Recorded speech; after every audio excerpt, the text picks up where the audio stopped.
Hello friends, वीकेडी जो हमारा subject जिसके अंदर हमारा जो चैप्टर चल रहा है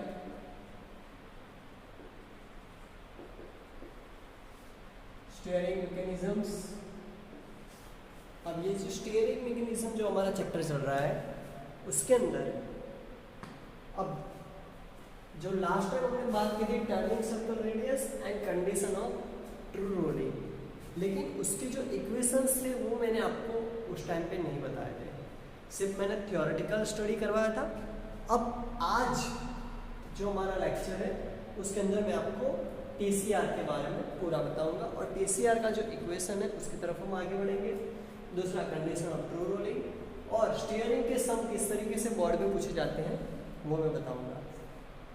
जिस तरीके से लास्ट टाइम यानी कि जो लास्ट टाइम का जीटी का पेपर था उसके अंदर बैलेंसिंग का सम था, स्टीयरिंग का सम था और वीपी का सम था। तीन सम तो होते ही है ज़्यादातर, ठीक है, लेकिन उस टाइम पे स्टीयरिंग के 2 सम पूछे गए थे। तो यहाँ पे आपको ये ध्यान रखना है कि स्टीयरिंग के सम किस तरीके से पूछे जाते हैं। यहाँ जो मैंने सम सॉल्व किया हुआ है, ठीक है, वो सम जो है वो और दूसरा एक सम आएगा वो भी मैं आपको बताऊंगा कि किस तरीके से वो सम सॉल्व करते हैं, बिकॉज वो उससे भी थोड़ा आगे है, ठीक है, ज़्यादा कोई प्रॉब्लमेटिक वाला सम नहीं है। सिर्फ ये जो इक्वेशन है 1, 2, 3 एंड 4 एंड ये वाला 5th नंबर, अगर ये 5 इक्वेशंस आपको आ जाते हैं तो आप ये पूरे सम को आसानी से सॉल्व आउट कर पाओगे, क्योंकि यहाँ कोई ऐसी प्रॉब्लमेटिक चीज़ नहीं है। हाँ, बस यहाँ एक चीज़ की ज़रूरत पड़ती है, वो है साइंटिफिक कैलकुलेटर। यहाँ आपको साइंटिफिक कैलकुलेटर की ज़रूरत पड़ेगी। विदाउट साइंटिफिक कैलकुलेटर आप ये सम को सॉल्व नहीं कर पाओगे। इसलिए जब भी जीडीयू की एग्ज़ाम अगर ऑफलाइन ली जाती है, बिकॉज अभी भी इसके ऊपर क्वेश्चन मार्क है, तो अगर जीडीयू की एग्ज़ाम ऑफलाइन ली जाती है या तो ऑनलाइन भी हो सकती है, कैसे भी हो सकती है, तो उसके लिए आपको पहले इसके लिए प्रिपेयर रहना पड़ेगा कि अगर आपको इस सब्जेक्ट में न्यूमेरिक्स सॉल्व करने हैं तो आपके पास साइंटिफिक कैलसी होना बहुत ज़रूरी है। आप सिंपल कैलकुलेटर से इसके एक भी सम को सॉल्व नहीं कर पाओगे। बैलेंसिंग का सम जो है उसमें भी आपको थीटा को इन्वर्स में लेना पड़ता है, यहाँ पे भी आपको थीटा फाइंड करना है, ठीक है। व्हीकल परफॉर्मेंस आएगा उसमें भी थीटा फाइंड करने का आएगा। इसके लिए यहाँ पे जो आपको सम दिया गया है उसको सॉल्व करने के लिए आपके पास क्या होना ज़रूरी है, साइंटिफिक कैलकुलेटर, ये आपको ध्यान रखना है। अब हम सम की तरफ आगे बढ़ते हैं और जो हमने लास्ट टाइम जो थ्योरी समझी उसमें हमने टर्निंग सर्कल रेडियस का मतलब है कि व्हीकल जो है हमारा, suppose like that this is a vehicle, तो वो पर्टिकुलर एक रेडियस पे कितना टर्न ले सकता है, जहाँ से उसका इनर व्हील जो है वो टर्न लेगा, उसके हिसाब से जो व्हीकल है वो कितना टर्न लेगा, तो उससे हम कहते हैं उसकी टर्निंग सर्कल रेडियस। अब ये जो टर्निंग सर्कल रेडियस जो है, लेकिन उसके अंदर होता ये है कि टर्निंग सर्कल रेडियस को अगर हम देखें तो जिस तरीके से हम यहाँ पे ड्रॉ कर रहे हैं, सपोज कि एक कार इस डायरेक्शन में जा रही है आगे की तरफ, ठीक है, और ये कार का जो टर्न है वो किस तरफ जा रहा है, इस डायरेक्शन में, दैट मीन्स अंदर की तरफ, लेफ्ट साइड का टर्न हो रहा है। तो ये जो है ये फ्रंट व्हील है, ये भी फ्रंट व्हील है, ये रियर व्हील है, ये भी रियर व्हील है। लेकिन अगर ये लेफ्ट टर्न ले रहा है तो ये लेफ्ट फ्रंट रहेगा, ये राइट फ्रंट रहेगा, ये लेफ्ट रियर रहेगा, ये राइट रियर रहेगा, ठीक है। अब लेफ्ट फ्रंट, ओके, हाँ, लेकिन अगर ये अंदर की तरफ यानी इस साइड पे टर्न ले रहा है तो ये हो जाएगा इनर फ्रंट और ये हो जाएगा आउटर व्हील। यानी कि जिस तरफ हम टर्न लेते हैं, जिस डायरेक्शन में हम टर्न लेके, सपोज कि ये व्हील ने जैसे ऐसे टर्न लिया तो इस साइड का जो व्हील था वो इनर व्हील बना, बाहर का जो व्हील है वो आउटर व्हील बन जाता है। इसी तरीके से यहाँ क्या होगा, ये इनर रियर, ये आउटर रियर, ठीक है। तो उसी तरह से यहाँ पर हमने देखा कि चारों 4 व्हील्स जो है, तो चारों 4 व्हील्स के एंगल क्या बनते हैं। सबसे पहले हमारे लिए इम्पोर्टेंट ये चीज़ है कि चारों 4 व्हील्स के हम एंगल जस्टिफाई करें। सो चारों 4 व्हील्स के जो एंगल है उसके फाइंड करने के लिए और उसकी टर्निंग सर्कल रेडियस, बिकॉज जैसे हमने देखा था कि जो व्हील्स होते हैं उसका टर्निंग एंगल जो होता है सभी का कैसा रहता है, डिफरेंट डिफरेंट रहता है। इसका जो थीटा रहेगा तो इसका जो फाई रहेगा, दोनों क्या रहेंगे, अलग अलग रहेंगे। ठीक है, जो आउटर व्हील होगा और इनर व्हील होगा, इनर व्हील का एंगल ज़्यादा रहेगा, आउटर व्हील का थोड़ा कम रहेगा, और उसके बाद वो टर्न लेते हैं। ठीक है, तो ये जो टर्न ले रहे हैं इसके लिए सबसे पहला है TCR, turning circle radius, turning circle radius, किसकी, inner front wheel.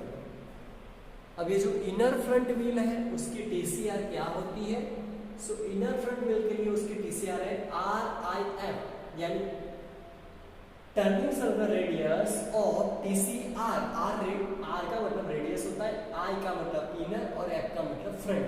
RIF is equal to B upon sine theta, B upon sine theta plus and minus.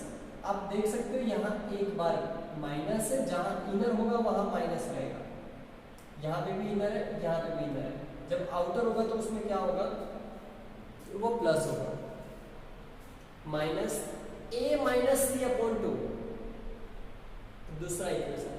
Outer front में, तो आउटर फ्रंट में प्लस हो गया, और यहाँ जो थीटा था, मैंने यहाँ बताया कि इनर के लिए थीटा है तो आउटर के लिए क्या रहेगा, फाई रहेगा।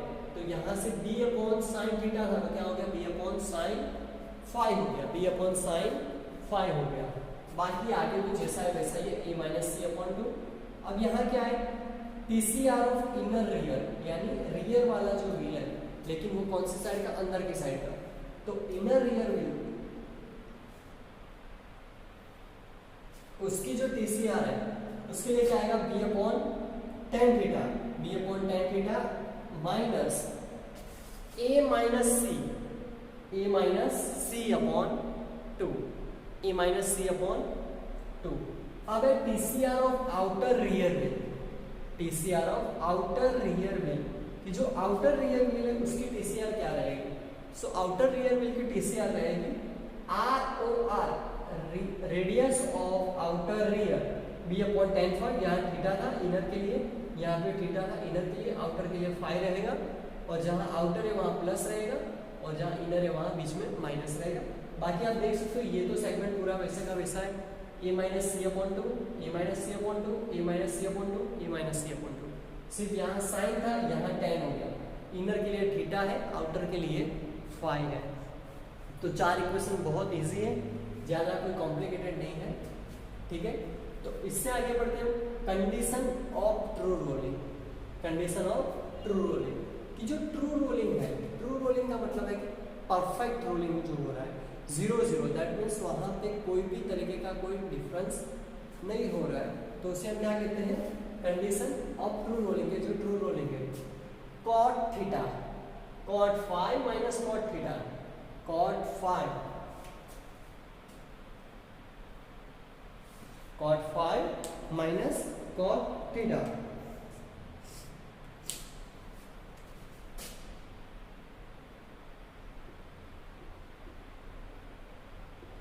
cot phi minus cot theta is equal to C upon B।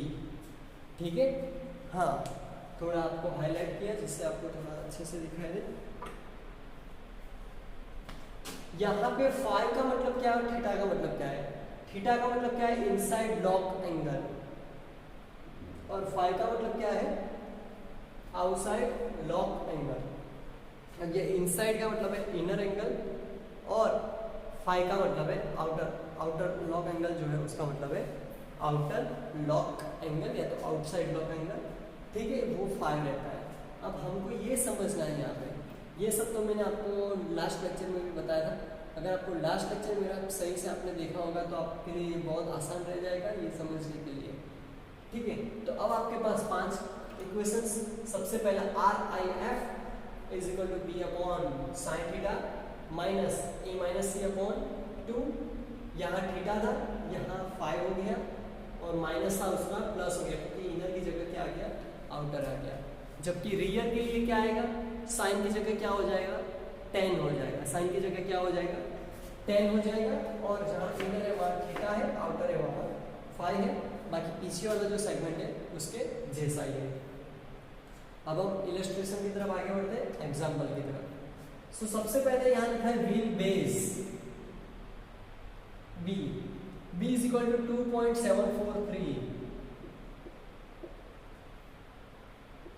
B is equal to 2.743 metre.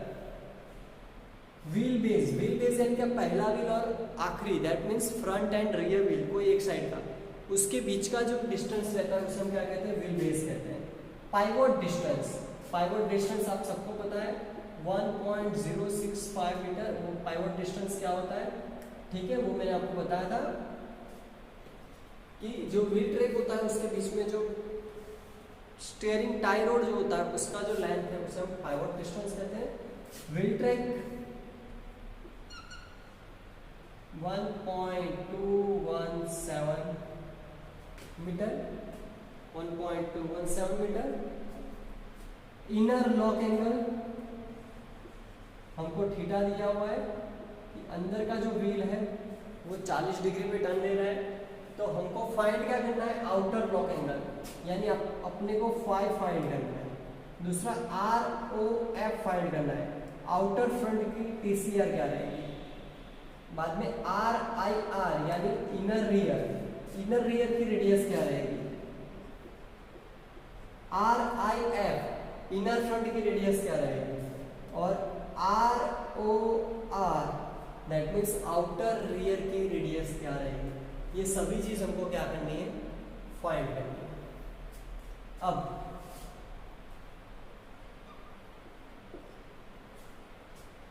इससे आगे बढ़ते हैं। सो यहाँ न्यूमेरिक को सॉल्व करने की तरफ आगे बढ़ते हैं। तो जिस तरह से यहाँ देख सकते हो आउटर एंगल, सो आउटर एंगल हमारा क्या है, फाई, जो हमें सबसे पहले फाइंड करना है।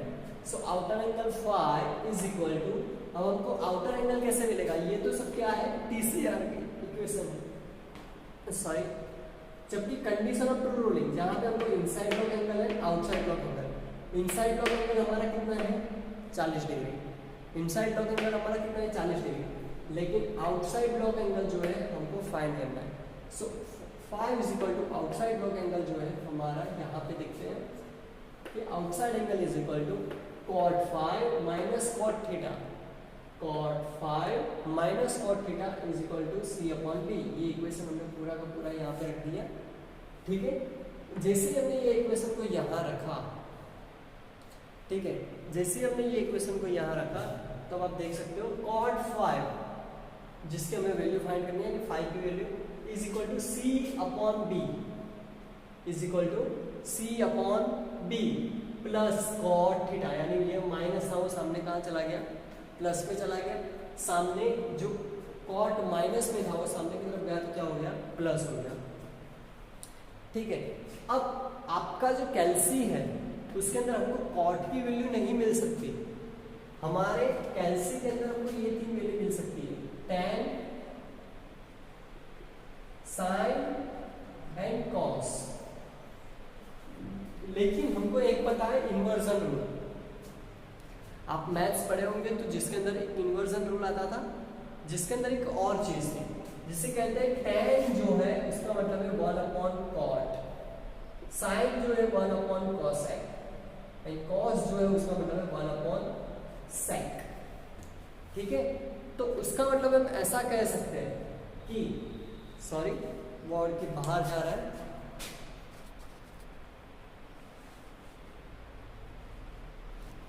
हाँ अब आपको दिख रहा होगा,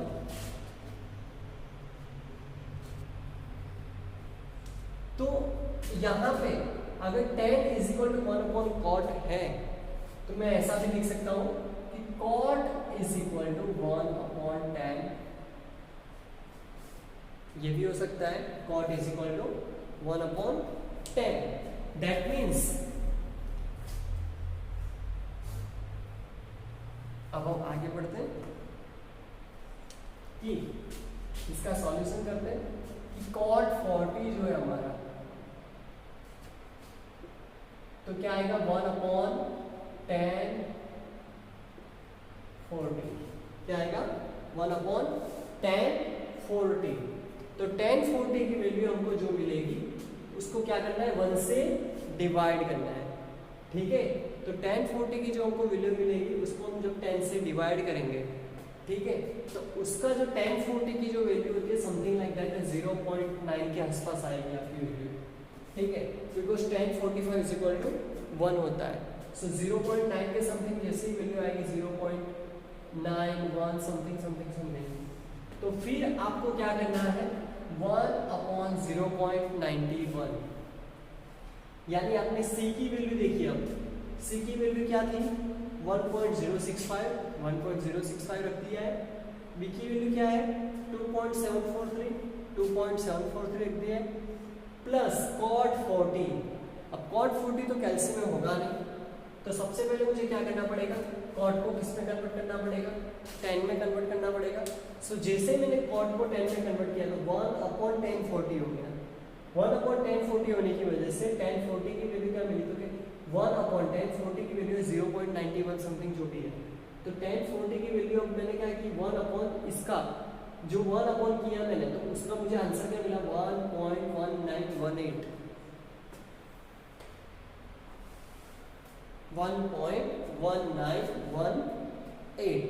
ये मुझे आंसर मिला। अब इससे क्या है कि cot 5 = 1.58, क्योंकि 10 तो चला गया। मुझे अब ये सब जो कैलकुलेशन होता है ये लंबा करके मुझे यहाँ नहीं बताना है, आपको डायरेक्ट क्या करना है कि आपके पास कैल्सी है तो आपको कैल्सी में डायरेक्ट ही आंसर दिखाना है, लेकिन आप कैल्सी में cot 40 करोगे तो ये आंसर कभी नहीं आएगा क्योंकि cot है ही नहीं, ठीक है, इसलिए आपको ये tan करके बताना पड़ेगा, लेकिन tan आपको खुद को ये रफ पेज में सॉल्व करना है और डायरेक्ट ये आंसर लाना है। बाद में 1.1918 प्लस 0.3882, तो आपका cot 5 मिलेगा 1.58। cot क्या मिला आपको, cot 5 = 1.58। अब आपको तो क्या फाइंड करना है, 5 फाइंड करना है। आप बोलो कि ये मेरा आंसर आ गया, तो ये सही नहीं है, ये तो cot 5 = 1.58 है, तो आपको क्या करना है cot को सामने ले जाना है, तब आपको 5 मिलेगा। सो 5 = cot जो सामने गया तो ये मल्टीप्लाई तो डिवाइड होगा, तो डिवाइड दैट मींस 1.5/cot होगा, तो cot इनवर्स लिया, cot इनवर्स = 1.58। अब आपको cot इनवर्स कैसे फाइंड करना है, सो साइंटिफिक कैल्सी में आपने देखा होगा, तो साइंटिफिक कैल्सी जो होता है इस तरीके से, उसके अंदर एक बटन होता है, ऐसे जो नंबर्स लिखे होंगे 1 2 3 4 5 6 7 8 9, तो यहाँ पे एक शिफ्ट का बटन होगा, आप देखना, तो वो शिफ्ट का बटन जैसे आप दबाओगे तो शिफ्ट का बटन दबाते हैं। अब क्या करना है सबसे पहले, बिकॉज यहाँ हमारे लिए क्या है cot है, तो cot इनवर्स कैसे मिलेगा, सो हमको क्या करना है 1/tan इनवर्स करना है। ये आपको यहाँ आपको बताने की जरूरत नहीं है, सिर्फ आपको करके देखना है 1/tan इनवर्स 1.58 ऐसा आएगा, ठीक है। सो tan इनवर्स, अब शिफ्ट tan करोगे ना तो tan इनवर्स हो जाएगा कैल्शियम में, शिफ्ट tan करते ही आंसर क्या आएगा tan इनवर्स, फिर आप लिखो 1.58, तो आपको जो आंसर मिले उसको किससे डिवाइड करना है 1 से, तो आपको डायरेक्ट आंसर क्या मिल जाएगा 30.32 डिग्री, ठीक है। ऐसे आप कर सकते हो सॉल्व। अब तो ये आपका 5 मिल गया। अब TCR ऑफ आउटर फ्रंट में, अब TCR जो है उसकी क्या है, तो क्या आउटर फ्रंट की क्या है, आउटर फ्रंट, अब हमारे लिए ये आ रहा topic outer front, B/sin θ outer front के लिए ये रहा इक्वेशन, B/sin आउटर फ्रंट का जो है हमारा इक्वेशन, उसके हिसाब से